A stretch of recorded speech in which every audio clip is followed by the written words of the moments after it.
Hello, you wonderful people. So for today's video, I'm going to talk about the official trailer that came out for the movie Renfield. If you haven't seen it already, I'll include a link to it in the description down below. I was aware of this movie's existence, but I wasn't quite sure what this movie's about, because I knew that Nicholas Hoult was going to be it as Renfield and Nicolas Cage was going to be Dracula.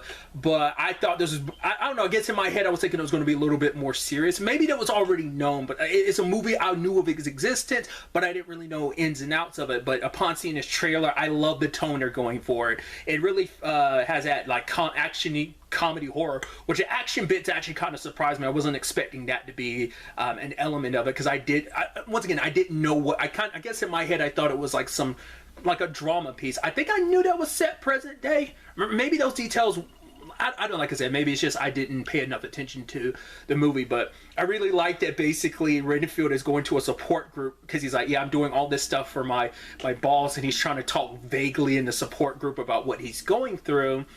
And it totally because keeping up with like the kind of comedy horror-esque element of it, and also it being Nicholas Hoult, it does kind of give me Warm Bodies aspects. That's one of my favorite zombie movies, just because like how like wild and fun that is, and it just feels like this movie's just that. It's like crazy, weird, and fun. I wasn't expecting the whole Renfield kind of having superpowers thing, so that was kind of interesting. I'm curious to find out what the ins and outs of those are, what that's all about, because he's like, oh, it's because of my master that I have those powers. So I wonder, is it a thing of like Dracula bestowed him some, but it's like he had those spiders, and it's like he ate one, and like I don't know whether, I guess it's, oh god, who am I thinking of? I guess it's a little Choji from Naruto. Like Choji had his like those food pills that would activate and give him powers and stuff. I wonder, is it kind of something similar to that? Like, is it something inside of his genes that those spiders activate or something, or what? But he gets like superhuman reflexes and strength. You know, even Awkwafina's character's like, did you just like cut that guy's hand off with a serving dish tray? He's like, yeah, it's all about the angle. So seems like there's going to be potentially I don't know if Awkwafina character, she's just a friend, or whether she ends up being like a love interest or whatever, but she's like the only person he really confides in besides the support group. But based on that scene in the trailer, it looks like the support group's not going to make it. It's like, oh man, that sucks. He confided in these people. They were there giving him the best of advice that they could. But I love that, because I think it's a side of things we've never really gotten to see, because like Renfield has always been like the very loyal servant, at least like, you know, the iterations of the story I've kind of seen. But obviously this wouldn't be the first thing that's ever, you know, taken Dracula into more comedic horror style. I'm blanking on the movie, but it's the Leslie Nielsen movie from like years ago that I grew up loving. And there's also Brooklyn and Vampire with Angela Bassett and Eddie Murphy. So this kind of feels like it's going to be in that same vein, but obviously it does seem like they will probably, I mean, very much like, probably like closer to Vampire in Brooklyn, where they'll like lean into like the horror elements as well. But it just seems like it's just a fun time, a fun movie, and it just like getting this peak of Renfield like that, I think is so interesting.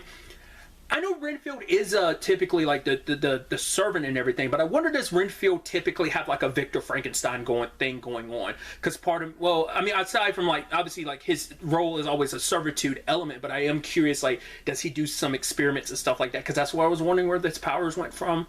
I'm literally basing this on like how there's a series, it's a webtoon manhwa called Noblesse. How it handles Victor Frankenstein. I thought maybe like Renfield kind of filled that void to some extent, because obviously this is all part of Universal's, and they're like handling all these like monster movie properties in a very interesting way, and I think this was kind of a very interesting approach. I would love getting more time with Nicolas Cage as Dracula, but like, cause it just legitimately, from what we've seen, it just seems like a fun movie that's not going to take itself too seriously. It's just going to be kind of wacky and kooky, and I think that's a pretty dope direction to take the movie. Like I said, I guess in my head I thought they were going to like lean into like a more super serious kind of approach, but I think this is such a, especially because it makes Renfield the main character rather than the focus entirely being on Dracula. I am curious, like, what other elements are they going to include in it? Are we going to come across like a Van Helsing, like Hunter type of situation, or what? will this, because I still don't know if they're still trying the dark universe thing or not, or will these all eventually connect, or they're just gonna be like, no, we're just doing separate monster movies. Because I mean, I don't need it to connect to anything, but I am curious, like, what other lore they'll tackle in this. Like, oh, are there other monsters that exist? Like, oh, does Frankenstein's monster exist, or the Bride of Frankenstein? Because I know, weren't they talking about what's in Elizabeth Banks going to do like a Bride of Frankenstein movie or something like that a while back? I could be misremembering. So I'm just curious about some of those elements. Would they pop up? Do they need to? No. Will it be nice kind of flavor or world building aspects to it? Yes. I'm not going into this expecting like, oh man, they're going to do like world building or setting up. Oh, the Dooku returns. It's like, no. Most likely not. But it's just, like I said, it doesn't need to connect to anything. It just seems like a fun movie in that regard. But obviously these are just some of my thoughts. I'd love to get to know yours in the comments down below. What'd you think of the trailer? Are you excited about the movie? Had you heard about the movie previously? Has your opinion changed now that you've gotten a trailer to give you a better idea what to expect from the movie? What's some things you want to see? What are some things you expect to see? Just let me know all your thoughts. Really, that's all I want to talk about. So the next time we meet, be happy, be safe, live life to the fullest, and enjoy it. Good day and goodbye.